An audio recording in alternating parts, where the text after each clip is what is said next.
And we do want to get right to our top story, the very latest on the Key Bridge collapse in Baltimore. And the big question, what went wrong on that massive cargo ship? Transportation Secretary Pete Buttigieg is standing by, but first, our transportation correspondent Gio Benitez starts us off from the scene.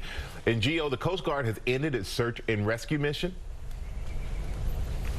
Yeah, Michael, that's right. This is now officially a recovery mission, and it's going to be an incredibly challenging one. Just look over my shoulder here, and you can see that collapsed bridge. There is so much heavy steel there, and now families are heartbroken this morning. This morning, an iconic part of the Baltimore skyline gone in an instant. The search and rescue mission at the collapsed Francis Scott Key Bridge turning into a recovery mission. Authorities say the 47-degree water and unpredictable currents are just too treacherous for the 6 missing workers to have survived.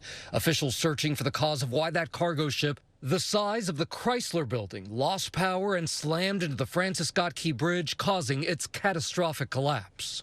The next months are going to be challenging and difficult. Here's what we know. The container ship Dolly, seen here docked at the Port of Baltimore, left the pier at 1 a.m. Tuesday. Just before 1:30 a.m., a mayday call from the ship seeking emergency assistance. Hold on traffic on the Key Bridge. There's a ship approaching has just lost their steering. So until you get that under control, we got to stop all traffic. Video shows the ship's lights going out twice as it approaches the bridge. Crews on board reporting power issues and loss of propulsion, apparently losing steering control. Dark smoke seen billowing. The last car crosses the bridge at 1:28 a.m. Then roughly 30 seconds later, the collision and collapse. Dispatch, the whole bridge just fell down. Stars, whoever, everybody. The whole bridge just collapsed.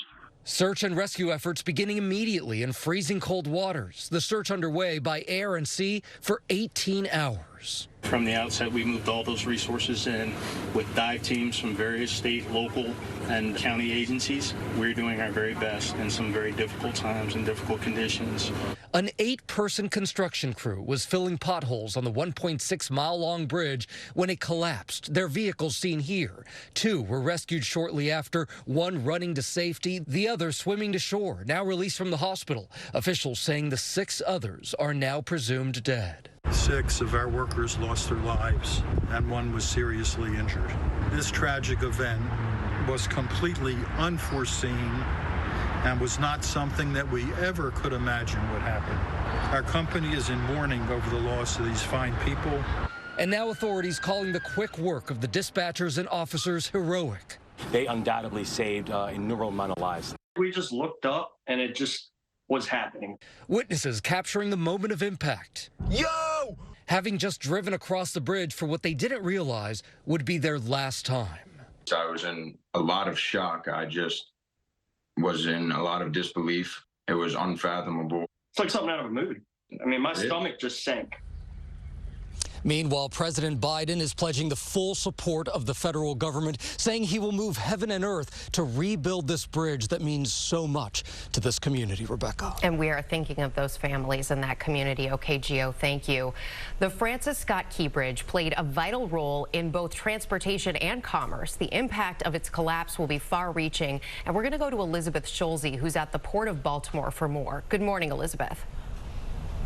Hey, good morning, Rebecca. More than $80 billion in cargo passes through this port every year, and now shipping and logistics companies are scrambling to find other options to move these massive containers. Shipping in and out of the port is suspended indefinitely through vessel traffic. Cruise ships that were supposed to leave from here are now rerouting to Virginia instead. One major industry to watch is autos. This is the busiest port in the U.S. for car imports and exports. GM, Ford, and Stellantis tell us that they are already diverting shipments to other locations. So shipping activity is expected to pick up at other major ports along the East Coast, like in New York, New Jersey, Philadelphia, and Virginia. That could result in longer delivery times, but economists tell me that they're hopeful that those delays could last for days and not weeks. The other ripple effect is on the 30,000 drivers who use the Key Bridge every day. Trucks who relied on this corridor are now going to have to find other routes, which could increase their costs or delivery times workers. The bottom line is that this is a snag in the supply chain, and it could take time to unravel as the wreckage is cleared and as that rebuilding effort begins. Michael. Yeah, it's going to take a while for that, Elizabeth. Thank you so much. Joining us now is Transportation Secretary Pete Buttigieg. Secretary Buttigieg, thank you for joining us.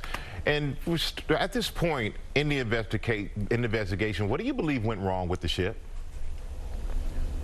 I can't speculate on that. The National Transportation Safety Board, the NTSB, handles the investigation. They are independent by design, but I did see the chair there, and her team is already hard at work. Of course, my first thoughts are with the families that were impacted. Yesterday, still hoping against hope that their loved ones would be rescued alive. Now they are dealing with news that that is just unthinkable. And the other thing that was really extraordinary yesterday to see on the ground was the work of first responders. We're talking about divers, law enforcement, Coast Guard, so many people working to respond to the scene, working tirelessly. And there's no question, as tragic as this situation is, that it might have been much worse if it weren't for their action.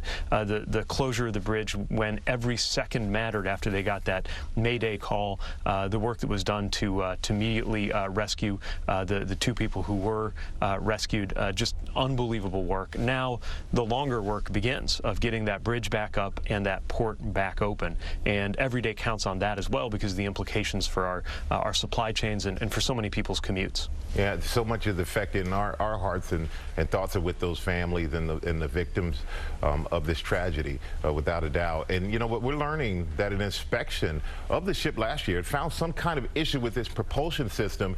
Do you think that could have been a factor? Again, I can't weigh in or speculate on anything related to the investigation. What I do know is that the force of this ship is almost unimaginable. This is a vessel that was about 100,000 tons carrying its load. So 200 million pounds went into this bridge all at once, which is why you had that almost instant catastrophic result. And there are questions being raised as to why the bridge was so vulnerable to a collision. Some engineers, they say that it would have benefited from what's called a fender system. Do you think something like that would have helped? Well, that's something else that the investigation will be helpful on. Again, it is difficult to overstate the level of physical force that hit this bridge all at once. I was there. I saw this ship. It is about as long as the bridge itself, and it went straight into that key supporting beam. What I will say, though, is that, you know, as times have changed, as bridge designs have been modernized, each generation of bridges is more resilient than the last. One of the reasons why we put such a focus on roads and bridges in President Biden's infrastructure plan is to make sure that we have the strongest possible infrastructure. Right now, for the first time, we are putting forward a dedicated federal round of funding specifically for making sure that our infrastructure is more resilient. We're doing a seismic retrofit to the Golden Gate Bridge to help it withstand earthquakes, making sure there are seismic provisions in the I-5 bridge in the Pacific Northwest too. So we are at work right now to make sure that our infrastructure for the future is better prepared for any kind of threat. But really what we saw yesterday was just unimaginable in terms of the proportions of that ship, the size of a Nimitz-class aircraft carrier going directly into the key support beam of that bridge. Yeah, it seems like yesterday was a major wake-up call for all of us. Secretary Buttigieg, thank you so much for joining us. Thank you. I appreciate you.